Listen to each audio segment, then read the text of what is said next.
मैं आपको ये बता दूं कि मेरी सहाफ़त जंग से शुरू हुई। मीर खलीलुर रहमान, जितने हमारी जो सहाफ़त पहले थी वो अब सहाफ़त नहीं है, सीधी सी बात।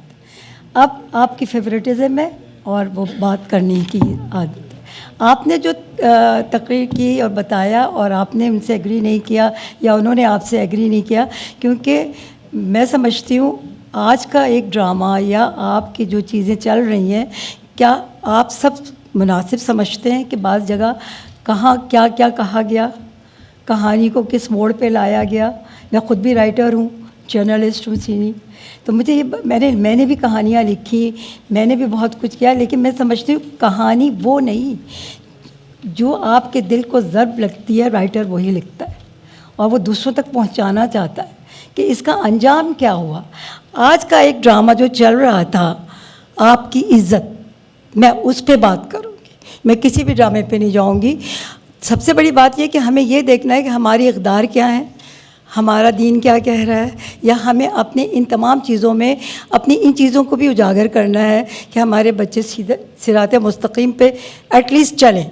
लेकिन जो नंगापन, मैं साफ़ कहूँगी, मुझे कोई आड़ नहीं, कोई मुझे कुछ भी कहता रहे, जो कुछ दिखाया जा रहा है, जिस तरह से कमरों के ड्रामे हैं, जिस तरह शादियों की एक लंबी लाइन है, रोज़ाना इतनी शादियां हो रही हैं उस पर, और जो नौजवान नस्ल है, जो टीन एजर हैं, मैंने इन पर एक बुक लिखी है कि उनके जज्बात किस तरह से उजागर होते हैं और वो कैसे उसमें मुलव्विस हो जाते हैं। तो ये बच्चे और मसाइल मेरी एक किताब है, लेकिन उसमें मैंने टीन एजर्स का एक पूरा चैप्टर लिखा है और ये पूरी किताब मेरी माशाल्लाह हकीम सईद साहब के हाथों इफ्तिताह हुआ और उन्हीं ने बहुत कुछ लिखा, जिन लोगों ने मुझे उस पर कहा। लेकिन मैंने बच्चों पे तकरीबन 38 साल काम किया, मेडिकल भी, ऑटिज़म पे भी और पेरेंट्स पे भी। तो मैं समझती हूँ हमें जो भी लिखना है, जो भी करना है, जो बताना है, ये जो ड्रामा था, आपने एक जज्बात देखे कि वो औरत घर से क्यों भागी।